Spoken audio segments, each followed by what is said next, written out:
Hello everyone, this lecture video is all about sound and hearing. And first, on this topic, we will be discussing the hearing mechanism, in which we will be discussing the parts of the ear.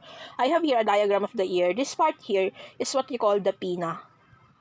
Or this is an external part, which is also called the auricle. This pinna is very important because it slightly increases the sensitivity of the ear by reflecting sound waves into it. For humans, this is almost, the sensitivity as we call it, is almost negligible in humans. Unless you cup your hand behind the pinna or behind your ear, you can feel the intensity of the sound. But in some animals, the pinna is much larger and can be rotated toward the sound source. When this happens, these animals can locate the sound source, and therefore they can also increase the ear's sensitivity so they can hear easily. The ear proper is divided into three parts: the outer ear, middle ear, and the inner ear. Let us talk about the outer ear. The outer ear, this part. Okay, the outer ear is just the ear canal. This one. It's just the ear canal, which terminates at the eardrum. So, meaning to say, the outer ear is until the eardrum. So, this is your eardrum. So, your ear canal will end at the eardrum. So, that is the boundary of the outer ear part. Pressure variations in sound waves exerts forces on the eardrum and cause it to vibrate. So there will be a sound force here, right, because of the sound waves, and it will put the force on the eardrum that will cause the vibration. So what will happen next? We have here, after that, the middle ear.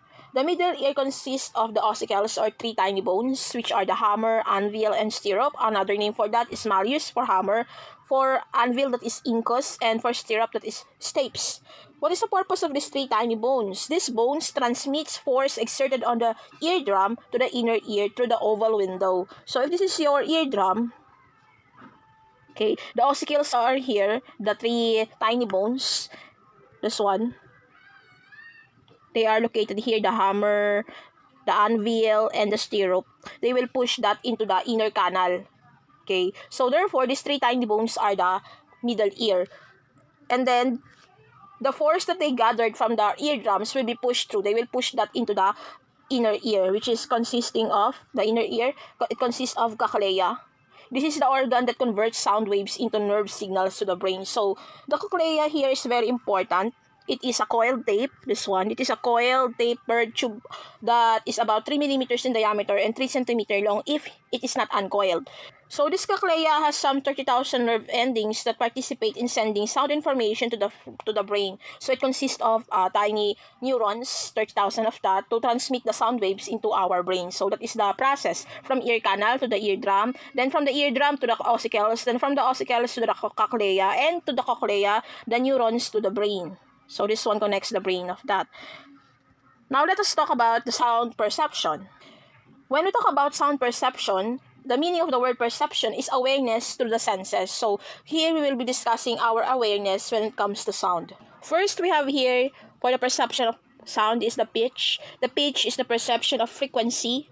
Most people have good relative pitch, that is, they can tell what one sound that has a higher or lower frequency than another. Then there are few people that have what is called the perfect pitch. So that is, they can identify musical notes in addition to telling which note has the higher frequency. This ability is rare even among musicians. A person with poor sense of pitch is often called the tone deaf person. The skill in sensing pitch can be improved with training, but this talent here in terms of pitch sensing is innate ability, meaning to say you are born with it, but it can be trained. The pitch perception does not depend on sound intensity because multiple frequency sounds are often perceived subjectively. So, a number of terms are used to describe multiple frequency sounds. For example, noise, music, shrill, rich, and mellow. So, these terms often imply value judgments that vary with the individual and his or her cultural background. So, that is how they identify or they give terms on different pitches of different frequencies. Next, we have here the sound, the perception of intensity. The unit for loudness is PON, and we consider the threshold for normal hearing at 0 decibels at 1,000 hertz of frequency, and the loud sounds are considered irritating. Now we have here the three aspects of noise reduction. First, the distance from the source. Second, attenuation by absorption. Third, reduction of sound output from the source. So this one can be is the most easily done compared to the other two. So you have to get out from the source. For example, you are having an online class and the sound of the neighborhood's karaoke is very loud. So you will find a place that is farther away from the karaoke. And then the attenuation by absorption, you will put mutes muting tools, earmuffs, the reduction of sound output from the source. For example, minimizing the volume of the radio. So that is the example of reduction of sound output from the source. So the tips to reduce the noise of every object. First, for example, the vibrating object should be cautioned from contact with other objects. It might cause to resonate or to have a troubling sound effect. So you have to put a distance between those objects. Absorption, if you don't want to hear some sounds, you can put an earmuffs, or you can use some absorptive materials that are usually soft with holes or crevices, so that the sound must make multiple reflections to bounce off them or get through them, such as these materials here. So that is all for hearing mechanism.